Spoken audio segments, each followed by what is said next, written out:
British kind of anticipated some attacks from the French. They built and upgraded a lot of these forts, including this one, and that was a realistic anticipation. The French sent a very large expedition to attack the British here. That expedition was apparently, according to some historians, the largest expedition to leave Europe at the time, but it didn't really succeed. On the way, 40% of their fleet died because of storms and sickness at sea, including their commander.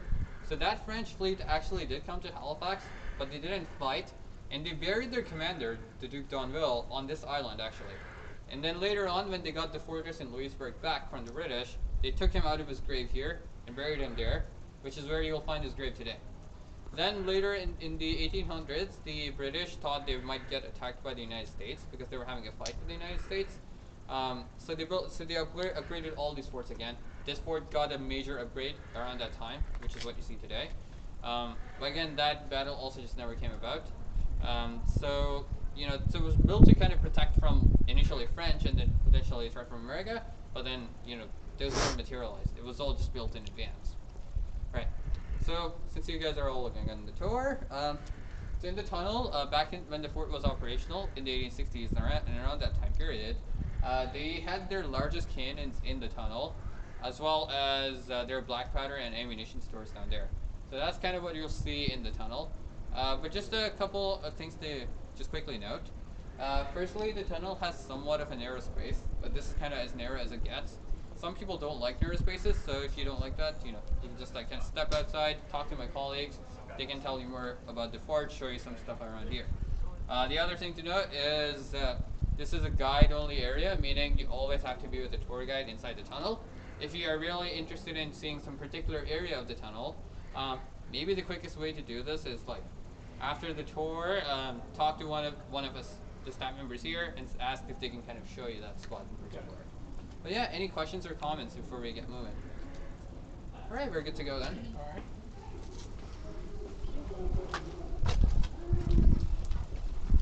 Oh, it's cooler. All right, we're going this way.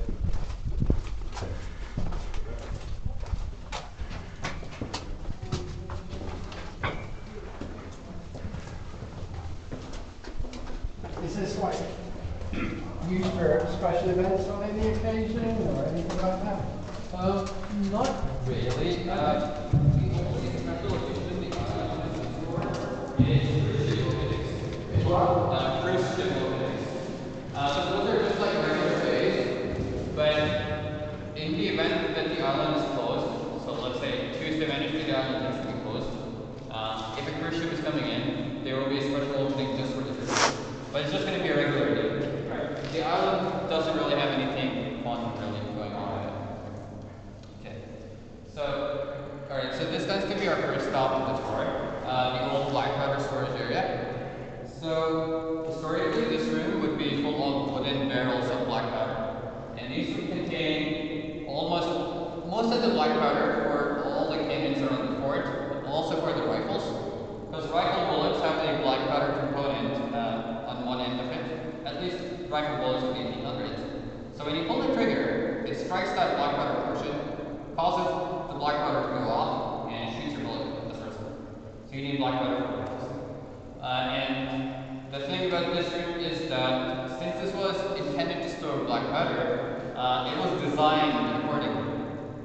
So as an example, this room has an arched ceiling. That's because an arched ceiling is hard to break from the outside. So if an enemy tried to shoot this down, the bricks will push against each other and not break very easily. But on the flip side, although this is easy to break it's hard to break from the outside, it's very easy to break this from the inside. That's useful because in the event of an explosion, you don't want the explosion propagating horizontally because that's going to destroy the tunnel and the fort even more. You want the explosion to be pushed up. So in the event of an explosion, the ceiling breaks first, the pressure kind of causes the explosion to go up. So it keeps you a bit more safe. Then one more big safety precaution to note is lighting. Historically, they would not allow any light sources inside the room. So this is just called modern lighting. They were so keen on preventing light sources from being in their room that if soldiers had shiny lights on their uniforms, which the British soldiers did, Canadians don't here, They would have to change out that uniform to have wooden buttons so that they don't have shiny buttons in this area. So the only light source they really used for this room was that small compartment over there. So that compartment would historically have a candle with a glass door in front of it. The formal name for that is lantern gallery. So that would light up this room. But you will see those lantern galleries all around the tunnel.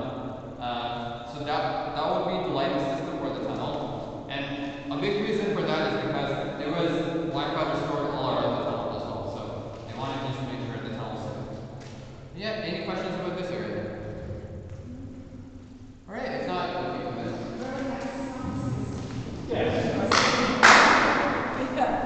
That's only a problem with this room. It's not going to be.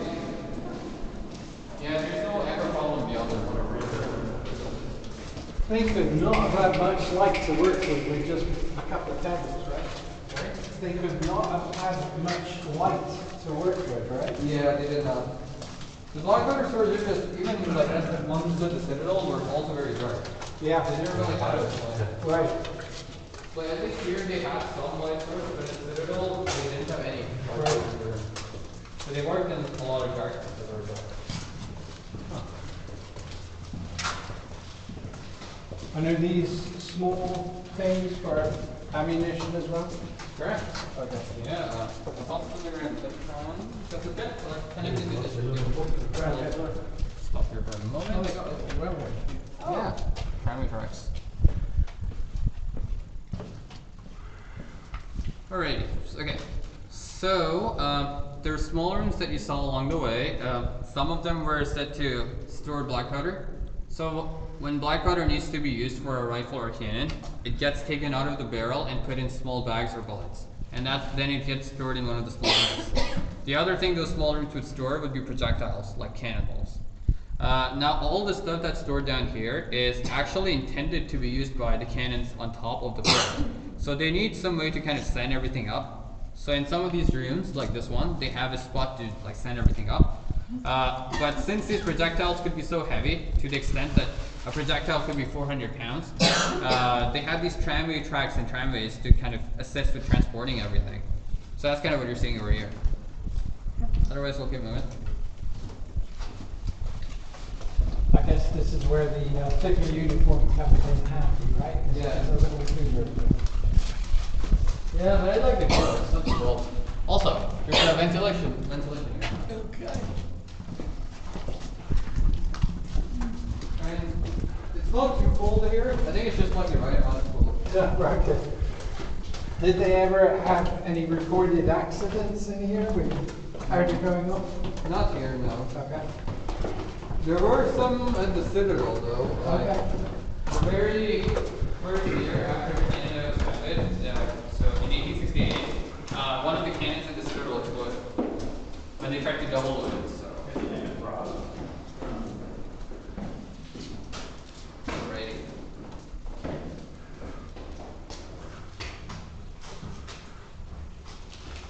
Alright.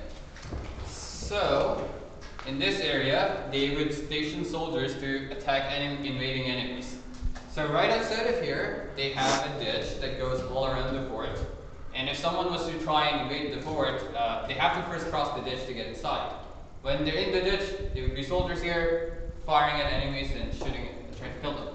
But the way this was designed is that if the enemy tried to flee and run to the other end of the ditch, there's another one of these caponiers on the other side.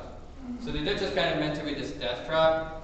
In fact, that's also where the term last ditch effort comes from. Oh, is it? Okay. Not from this ditch specifically, but a ditch historically would be designed as a death trap. So if you're in, you can do all you can to survive. So a ditch was basically meant as a deterrent. You're not really expecting the enemy to barge into it, but of course if you don't have a deterrent, you could face an invasion like that. One more maybe interesting thing about this area is you can see pretty clearly into the ditch from here. But if you're outside trying to look in, even from right outside of it, you cannot really see anything. So it gives you this extra layer of protection on top of these strong walls here. Wow. Yeah, any questions about this area? No. Right, we can move into the ditch. Yeah, this is, we were at Fort Knox the other day in Maine. Yeah. It's the same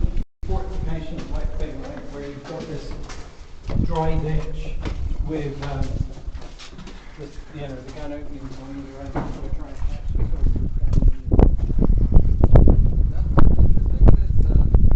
sort of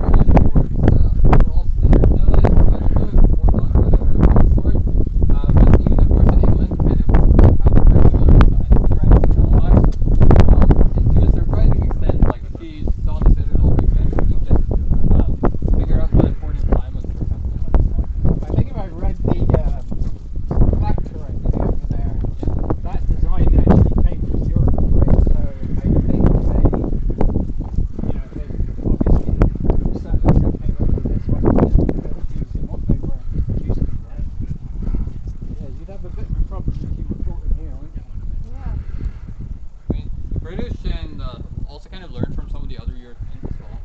Yeah. There was this thing where they rolled out this new musket they had in 1853, the Pattern 53 Enfield, but then the Prussians were using freeloaders because they kind of realized they also need to use freeloaders. They kind of, in response to that, developed freeloaders.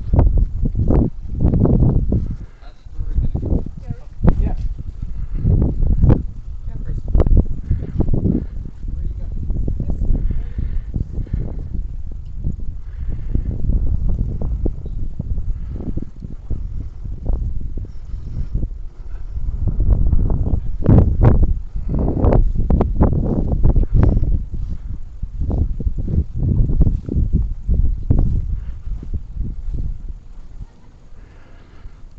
Is there a reason for this?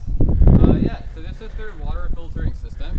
Oh, When it rains, water trickles down through this through an underground filtering system, which leads to wells around the tunnel. So that's where they could like drink water from. Oh wow. Yeah. Okay. So yeah, before we go in, guys, just make sure to not touch the cannon because it's all rusty. Did you have a question? All right. Hey, I was saying you'd have to be pretty good climber to do it. Like if you made it in the dig, like all your gear on. Yeah.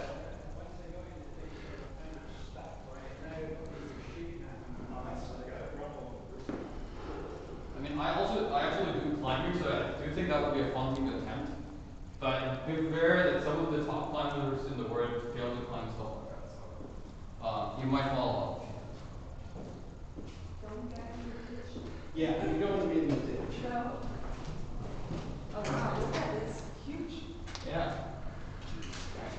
So in this building, they have the largest cannons of the fort, and these are all original. So they're all from the 1860s and around that time. So literally more than 150 years old. So Wow. you can see what happens to like really old cannon.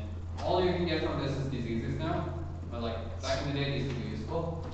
So these cannons were kind of the result of a technical breakthrough in weapon technology. And to kind of explain how that came about or what that was, this diagram kind of tells you a bit about the older cannons too. So before they had cannons like these, they had what you call smoothbore cannons. The smoothbore cannons are simply cannons that have a smooth tube. So and the inside is completely smooth. That's a problem because if you fire outside of a cannon with a cannon like that, the projectile, let's say the cannonball, would bounce up and down and thus veer off course. So you will get an inaccurate shot. On top of that, you will have a small range of fire because the projectile, since it doesn't stay in course, doesn't go very far. And you can kind of see on the map how they have such low ranges as a result of that. So this is Fort Charlotte, the fort we're in. A very small range of fire with the previous cannons. Then they kind of came with rifling and started to produce rifled weapons, like rifled cannons. What that means is that these weapons, they have a spiral inside them called rifling. That spins the projectile as it goes out. That spin causes the projectile to remain in its trajectory, meaning it gives you a more accurate shot, and it also increases your range because it's not like veering off course. So same forts here, but these new cannons all of a sudden have a much larger range of fire. So the harbor is much more well protected. Now, coming back to the stuff in the room that you're seeing, most of it is just like remnants of the old gun equipment. So you have remnants of the old rope and pulley system, for example, that was used to load and fire and aim the cannon. As an example of that, this cannon would fire a 400-pound shell, which looks like a massive large bullet. That's too heavy for you to like reliably expect soldiers to like pick up and load. So they had some assistance with this broken pulley system to load and fire those things. Another thing you'll notice is that it kind of looks like the cannon would move sideways. That's because it was. It would move sideways historically. Because these cannons were not on wooden blocks, they were on metal carriages, which got recycled during the two world wars where they're metal. The metal carriages would have moved sideways. So you wouldn't have wooden blocks. Why didn't they recycle the cannons? They tried to recycle some of the cannons. You'll find some small cannons dumped around the island. They tried to recycle them, but it turned out to be very hard to recycle cannons like that. So they just started to dump those around. These ones are a lot larger, so it just complicates things more. Because like you can't really transport these as easily anymore. You'll notice that this is an original fort, meaning they didn't get rid of this, even though it's been outdated for like for a very long time now. Any? So did they ever fire these cannons? Was there ever any conflict in the harbour? No. Okay. There were two potential conflicts. Like there was a potential attack by the French, but the French faced a lot of sickness in the 1700s, so they couldn't really attack the British. There was a potential conflict with the Americans in the 1800s, but not really after that, and those two conflicts just didn't materialize. So they wouldn't really fire in this fort. In fact, even for rifles, which are much smaller than these, they wouldn't fire in the fort. They would have like dedicated training grounds for rifle firing. So that's not something they did here. Presumably though they did some training, right? They did some drilling, yeah. Right. But the closest you would see to firing is like some black powder firings at the Citadel, which they used to fire to tell time, but they weren't like firing the cannons. They were just drilling how they were getting to it and kind of miming it essentially.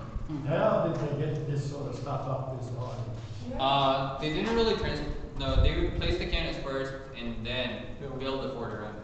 Yeah, but even just to get this thing up here, I mean, they didn't have, excavators and cranes and stuff like that. Yeah, I don't know how exactly this cannon came about. Some of the other cannons, like the cannons in the Citadel, they had a lot of dedicated things built for them. Like they had a different ramp built in the Citadel so they could transport cannons up there. They had these large, let's say, tripods or so, which we kind of tie into the cannons and kind of help lift them.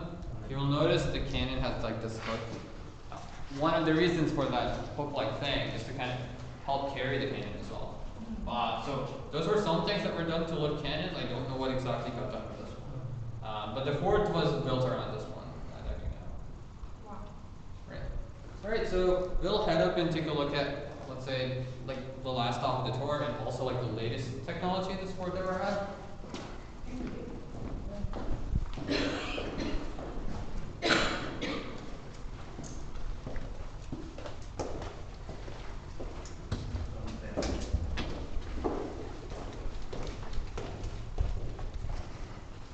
Yeah, this is intentional here, so just for emergency. Some visitors think that we mistakenly left it here, but no, we didn't.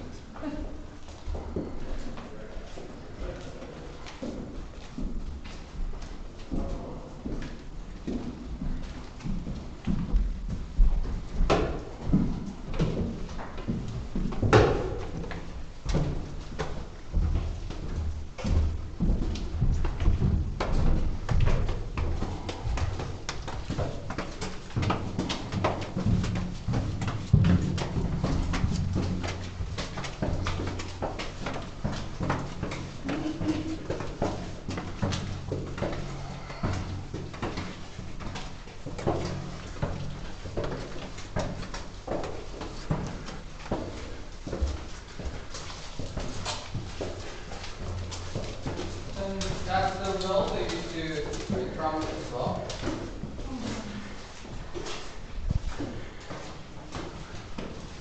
We'll all gather around over there. Right, so we'll just be over there. So we're all gonna gather around